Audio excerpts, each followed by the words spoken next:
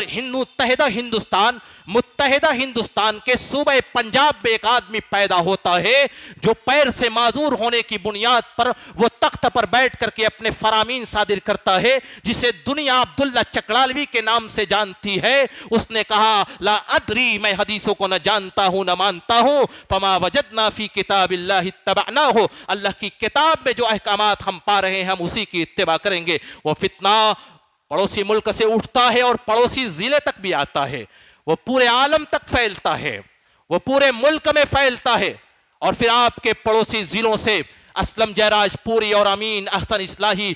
نام کے علماء پیدا ہوتے ہیں جو حدیث کا انکار کرتے، اور موجودہ دور میں ہے، میں نام لینا مناسب نہیں سمجھتا، یہاں تک کہ وہ قرآن کی آیات کا آیت رجم کے بھی منکر ہیں، صرف احادیث نہیں بلکہ قرآن کی آیات کے منکر ہیں، اور آپ کے پڑوس میں ایسے افراد بستے ہیں جن کی فین فالوئنگ ایک بڑی فین فالوئنگ ہے، دنیا انہیں عالم سمجھتی ہے۔ بہرحال بتلانے کا مقصد یہ ہے، اللہ کے رسول صلی اللہ علیہ وسلم نے اپنی احادیث میں جن فتنوں کے بارے میں پیش گوئی کی تھی، وہ فتنے ہمارے دور میں رونما ہو چکے ہیں، وہ ظاہر ہو چکے ہیں، اور انہی فتنوں کے پیش نظر یہ مسابقات منعقد ہو رہے ہیں کہ انکار حدیث کے بارے میں لوگ جانیں، حدیث کی حجیت، اس کی اہمیت، اس کی افادیت، اس کی ضرورت، اور یہ جانے کہ قرآن اور احادیث لازم و ملزوم ہے۔ نبی پاک کے زمانے میں صحابہ کرام تو قرآن اور احادیث کو لازم و ملزوم سمجھتے تھے، تفصیلات بہت لمبی ہے جو آپ شیخ کی زبانیں سنیں گے، لیکن ایک حدیث بیان کر کے میں اپنی بات کو ختم کروں گا۔ نبی پاک کے زمانے میں صحابہ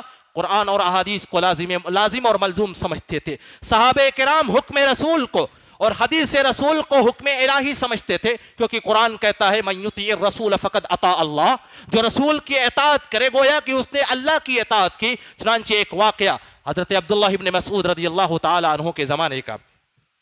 صحیح البخاری جلد 2 اور صحیح مسلم جلد 2 میں یہ واقعہ موجود ہے، یہ روایت موجود ہے۔ عبداللہ ابن مسعود رضی اللہ تعالی عنہ نے ارشاد فرمایا لعن اللہ الواشمات والمستوشمات والنامسات والمتنمسات والمتفلجات والمغیرات لخلق اللہ، اللہ کی لعنت ہو ان عورتوں کے اوپر جو گودنا گدواتی ہیں، جو جسم کے اوپر ٹیٹو بناتی اور بنواتی ہیں، اللہ کی لعنت ہو ان عورتوں کے اوپر جو اپنے جسموں کے بال کو اکھاڑتی اور اکھڑواتی ہیں، اللہ کی لعنت ہو ان عورتوں کے اوپر جو دانتوں کو خوبصورتی کے لیے باریک کرتی اور کرواتی ہیں، دانتوں کو کے درمیان دوریاں پیدا کرتی ہیں، اللہ کی تخلیق کو جو بدلتی ہیں، ان کے اوپر اللہ کی لعنت ہو۔ عبداللہ ابن مسعود کی یہ حدیث جب ایک عورت کو، بنو اسد کی ایک عورت جس کا نام ام یعقوب تھا، جب ام یعقوب تک یہ حدیث پہنچتی ہے، وہ فوراً دندناتے ہوئے عبداللہ ابن مسعود کے پاس حاضر ہوتی اور کہتی ہے کہ آپ نے ان اقسام کی عورتوں کے اوپر لعنتیں برسائی ہیں، آپ نے کہاں سے یہ لعنتیں برسائی؟ حضرت عبداللہ ابن مسعود نے کہا میں کیوں نہ لعنت برساؤں ان عورتوں پر جن پر خود اللہ تعالیٰ نے اللہ کے رسول نے لعنتیں برسائی ہے، اور یہ بات اللہ کی کتاب میں بھی موجود ہے۔ عبداللہ بن مسعود نے کہا وَهُوَ فِي کتاب اللہ، یہ لعنتیں جو میں نے برسائی ہیں یہ ساری چیزیں اللہ کی کتاب میں موجود ہے۔ اس عورت نے فوراً کہا میں نے پورا قرآن پڑھا ہوا ہے، قرأت ما بین الدفتین، میں نے دونوں دفتین کے درمیان موجود مصحف کو پڑھ لیا ہے، میں نے یہ اللہ کی کتاب اور قرآن میں یا کہیں بھی یہ لعنتیں نہیں ہم نے پڑھی ہیں، آخر کہاں سے آپ کہہ رہے کہ یہ اللہ کی کتاب میں موجود ہے؟ عبداللہ ابن مسعود نے کہا کیا تم نے سورۃ الحشر کی وہ آیت کریمہ نہیں پڑھی ما آتاکم الرسول فخذوہ وما نہاکم عنہ فانتہوا، رسول جو کچھ تمہیں دے دے تم اس کو لے لو، اور رسول جن چیزوں سے تمہیں منع کر دے تم اس سے رک جاؤ۔ اللہ کے رسول کے بارے میں یہ قرآن کی آیت کہتی ہے، اور اسی رسول مکرم صلی اللہ علیہ وسلم نے اپنی حدیثوں میں ان اقسام کی عورتوں پر لعنت فرمائی ہے۔ عبداللہ بن مسعود نے حکم رسول کو حکم الہی قرار دیا اور کہا یہ اللہ کی کتاب میں ہے،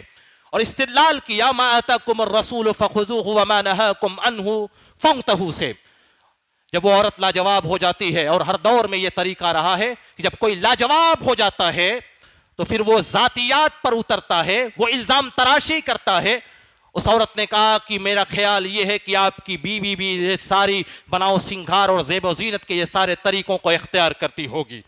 عبداللہ بن مسعود نے کہا کہ اگر جاؤ میرے گھر میں داخل ہو کر کے دیکھ کر کے آؤ، وہ عورت جاتی ہے عبداللہ بن مسعود کی عورت کو، ان کی بیوی کو دیکھتی ہے، جانچ پڑتال کرتی ہے اور نکلنے کے بعد کہتی ہے ما رأیت شیئا من ھذا علی امرأتک، یہ ساری چیزیں تو میں نے آپ کی بیوی کے اوپر نہیں پائی، وہ آپ کی بیوی ان برائیوں کا ارتکاب نہیں کرتی ہے۔ عبداللہ بن مسعود رضی اللہ تعالیٰ عنہ نے کہا اگر یہ میری بیوی زیب و زینت کے یہ سارے طریقوں کو اختیار کرتی جن پر اللہ کے رسول نے لعنت فرمائی ہے تو ہم ان کو اپنے بستر پر بھی آنے نہیں دیتے۔ بہرحال بیان کرنے کا مقصد یہ ہے کہ اس حدیث میں عبداللہ ابن مسعود نے حکم رسول کو حکم الہی قرار دیا اور کہا وَهُوَ فِي کتاب اللہ۔ بہرحال جن لوگوں نے اس مسابقے میں حصہ لیا ہے وہ پوری محنت اور پوری تیاری کے ساتھ مسابقوں میں شامل ہوں۔ آپ کے پاس ایک لمبا وقفہ ہے، اور جنہوں نے حصہ نہیں لیا ہے مسابقے میں، بات مسابقے کی ہو رہی ہے، جو اس کیٹیگری میں نہیں آتے، جو فضیلت کے طلبہ نہیں ہیں، جو عوام الناس میں سے ہیں، ان کے لیے بھی اللہ تعالیٰ نے ایک مسابقے کا ایک دروازہ کھولا ہے۔ اللہ تعالیٰ قرآن مجید کے اندر فرماتا ہے سابقوا الی مغفرۃ من ربکم وجنہ، تم مسابقہ کرو نیکیوں میں اور تیزی کے ساتھ نیکیوں میں سبقت کرتے ہوئے اللہ کی اس جنت کو حاصل کر لو، اللہ کی مغفرت کو، اللہ کی معافی کو، اس کی بخششوں کو حاصل کر لو، جہنم کی آزادی کا پروانہ حاصل کر لو اور جنت کی نعمتوں کو تم حاصل کر لو۔ تمہارے لیے جنت کے دروازے کھلے ہوئے ہیں، نیکی میں تم سبقت کرتے ہوئے آگے بڑھ جاؤ۔ اللہ تعالیٰ جنتوں کی صفات بیان کرنے کے بعد ارشاد فرماتا ہے وَفِي ذَلِكَ فَلْيَتَنَافَسِ الْمُتَنَافِسُونَ، یہ جنت کی نعمتیں، اس کے بارے میں چاہیے کہ آپ لوگ مسابقہ اور مقابلہ ایک دوسرے سے آگے بڑھنے کی کوشش کریں، لیکن ہماری صورتحال یہ ہے، قرآن کہتا ہے الہاکم التکاثر حتی زرتم المقابر، مال اور دولت کی کثرت نے ہم کو دنیا جہان کی عبادتوں سے ہمیں غافل کر دیا۔ ہم ایک دوسرے سے مال اور دنیا کی نعمتوں میں آگے بڑھنے کی کوشش میں، ہم تکاثر کا ہمارا مقابلہ مال اور اولاد کی کثرتوں میں ہو رہا ہے۔ الہاکم التکاثر، مال کی کثرت نے تمہیں غافل کر دیا، ایک دوسرے سے سبقت آگے لے جانے نے تمہیں اسلامی عبادات سے اور احکامات سے غافل کر دیا۔ ہر آدمی چاہتا ہے میرے پاس سب سے زیادہ مال ہو، میرا گھر سب سے اونچا ہو، میری گاڑی سب سے عمدہ ہو، میرا لباس سب سے اچھا ہو، میرا کھانا اور پینا سب سے عمدہ ہو۔ اس میں مسابقہ ہو رہا ہے، لوگ مجھے پہچانے، لوگ میرے گھر کو دیکھیں، میری گاڑی کو دیکھیں، میرے لباس کو دیکھیں، مسابقہ ان چیزوں میں ہو رہا ہے، لیکن نیکیوں میں کہیں مسابقہ نہیں۔ اللہ تعالیٰ کہتا ہے الہاکم التکاثر، مال اور دولت کی کثرت نے تم کو غافل کر دیا حتی زرتم المقابر، یہاں تک کہ انسان موت سے بھی غافل ہو جاتا ہے اور موت کے چنگل میں چلا جاتا ہے۔ بہرحال یہ چند باتیں تھیں، آخر میں اللہ تعالیٰ سے دعا ہے کہ الہ العالمین تو ہمیں حدیث کی اہمیت کو سمجھنے اور احادیث نبویہ اور سنت نبویہ پر عمل کرنے کی توفیق عنایت فرما، آمین۔ وآخر دعوانا ان الحمد للہ رب العالمین، والسلام علیکم ورحمۃ اللہ وبرکاتہ۔